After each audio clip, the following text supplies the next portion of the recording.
Hello students. Until then, last class we talked about the displacement time and the velocity time graph. Today we shall be talking about the acceleration time graph, and we will look into a different method through which we can derive the equations of motion with which you are so familiar with.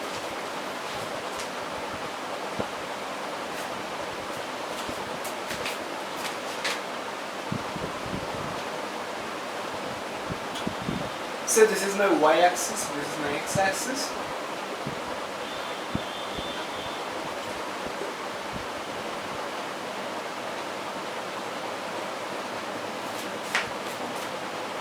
Here I am measuring the time in seconds, and here I am measuring the acceleration in meter per second square. So what are the different natures of the graph, or what can be inferred from the natures? So one type of the graph can be a simple straight line like this. That is one case. What are the other cases of acceleration time graphs? Acceleration time.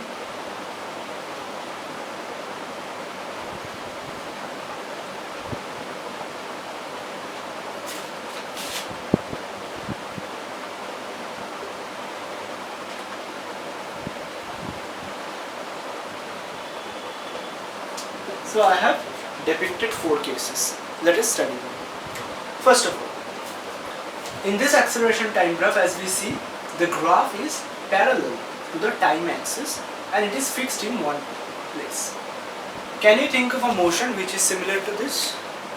Well, it is the free fall with which we are so familiar.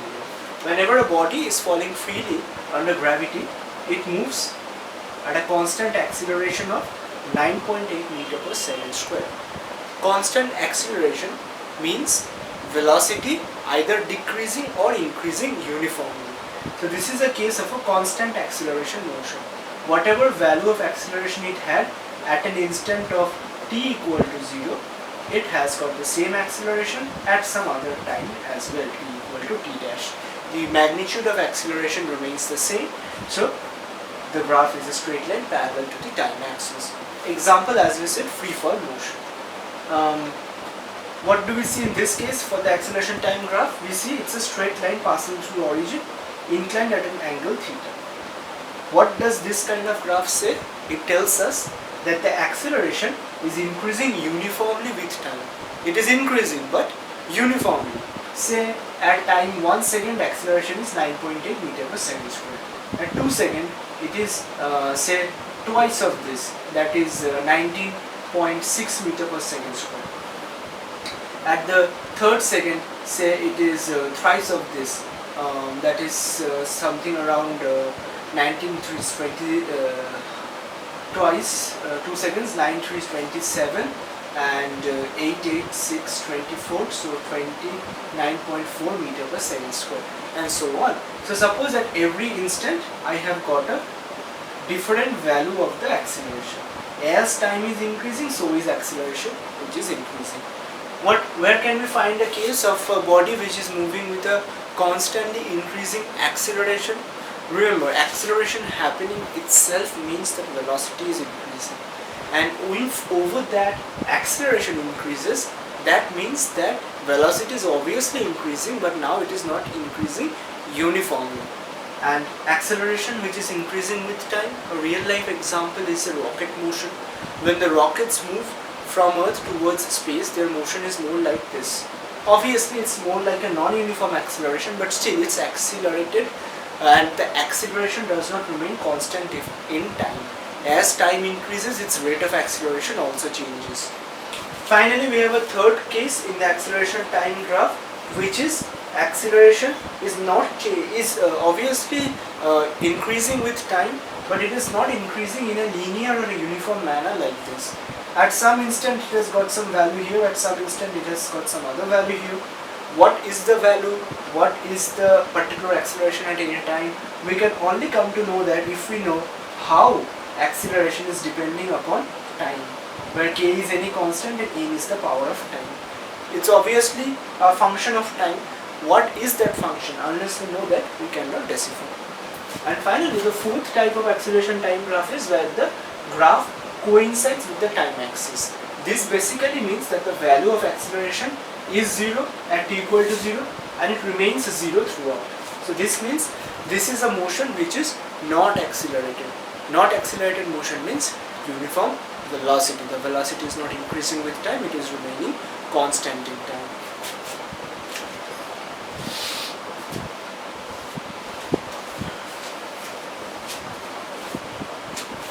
Now from an acceleration time graph, what can we find out? Is there any quantity that we can find out from the area of this graph like in the previous ones?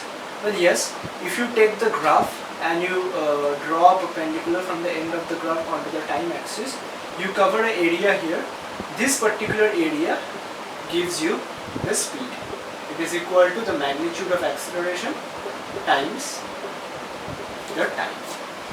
So on this side you have the acceleration, this side you have the time, you multiply them, you get the speed. Why did I say speed? Why not velocity? Because, well, from this graph you are getting area, and basically that means you are only getting to know the magnitude of velocity. Since you do not know the direction, I cannot say that I know velocity. For knowing velocity I also need to know direction in addition to magnitude. But here from the area of the graph I am only getting to know the magnitude of velocity, which is better known as speed.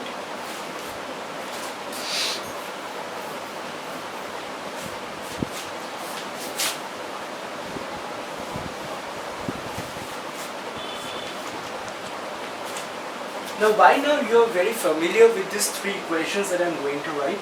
V equals u plus at. Displacement is equal to ut plus half at squared, and v squared minus u squared is 2as. Right?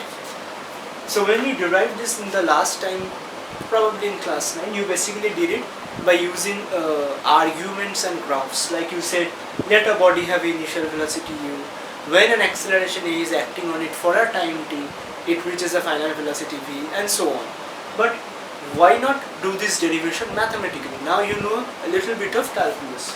So what do we know about the formula for velocity? Well, we can say that velocity is equal to a small change in displacement divided by a small change in time. That is the formula for velocity. And what is the formula for acceleration? Acceleration is equal to a small change in velocity by a small change in time. dv dt. dv means very small change. Like when dt is almost tending to 0, as small as that. That is acceleration. So from this expression that acceleration is dv by dt, we can write that dv is acceleration times dt. Now we will integrate this equation. We will integrate both sides of the equation. This side we will integrate from an initial velocity u to a final velocity v that the body attains for the duration during which the acceleration acts on it. And on this side we have a dt integrated from time t equal to 0 to some finite time t. So what is integration of dv? If you remember the formula, integration of dx was simply x to the power 1 by 1, that is x. So integration of dv will be equal to v, and I put the values u to v. And what do we get here? Well, my acceleration is constant. The body is moving with a constant acceleration, it's not changing with time. Constants come out of the integral, and here I have integration of dt, which will be again t. Okay, what do we have here? This is v minus u, right? Why v minus u? Well, here we are solving definite integrals. This kind of integral are known as indefinite integrals, where there are no limits. But if there is a lower and upper limit, those integrals are called definite integrals. That means there is a definite range within which the integral can run. When we have a definite range, the formula becomes like this. You first put this value here, subtract and then put the second value here. That's how you do it. So v minus u, that's a, and here we have from 0 to t, so this is t. Again a definite integral 0 to t. So this is a t minus 0. So we get v minus u equal to at, or which gives us the familiar equation that v is t plus at. This is how we derive it, by using the little bit of calculus that we know. I hope you can follow it.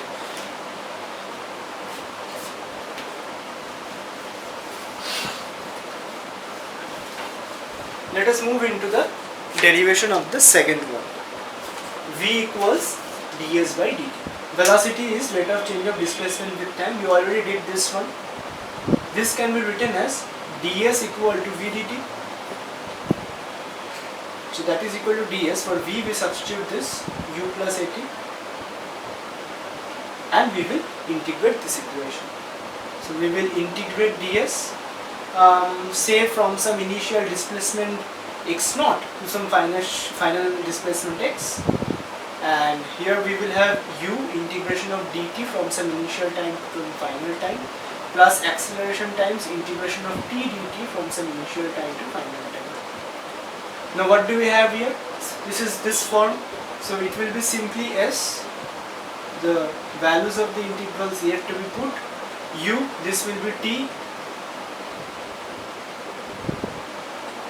and here we already have t, so this is more like integration of x dx. It will be x to the power n plus 1 by n plus 1, power is 1, so this will be x square by 2.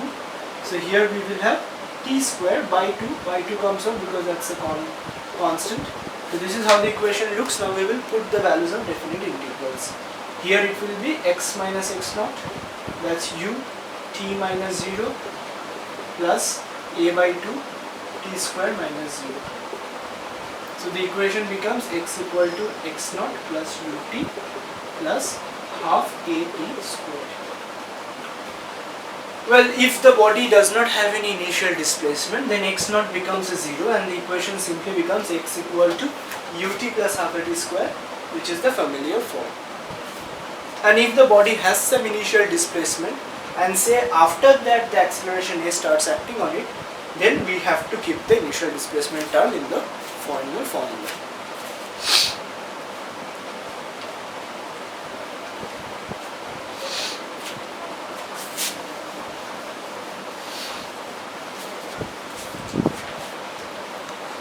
Now let us try to derive the third equation. Well, again we are going to use this basic formula that acceleration is rate of change of velocity with time. Now I will do a little bit trick here. This can be written as rate of change of velocity by rate of change of displacement multiplied with rate of change of displacement by rate of change of time. Because you see, ds is both in numerator and denominator, it will get cancelled. So dv by dt it becomes as it is originally. But the advantage I am getting here is ds by dt is my velocity. So this becomes v dv by ds. So the equation becomes acceleration times a small change in displacement is velocity times a small change in velocity. Now we will be integrating this equation on either side. This one from some initial displacement x naught to x, and this one from some initial velocity u to v. Acceleration being constant comes out, integration of ds, and this is v square by 2 integration from u to v. So this is a times x minus x naught, and this is equal to v square minus u square by 2. So you get the familiar form that v square minus u square is equal to 2a x minus x naught, which together you can call displacement x. So v square equal to u square plus 2a is the familiar form of the equation that we know. So this is something interesting, something new that you are doing. You are already familiar with this equation since a long time, but this is the first time that you are deriving it in a manner different from the analytical method that you approached beforehand, and you are doing it completely mathematically. So there is a different fun in that. So you know that yes, even the most basic of equations which you use in a lot of numericals, which are again used in other derivations, even they can be derived from the most basic formulas, like acceleration is rate of change of velocity with time, which is nothing but a definition.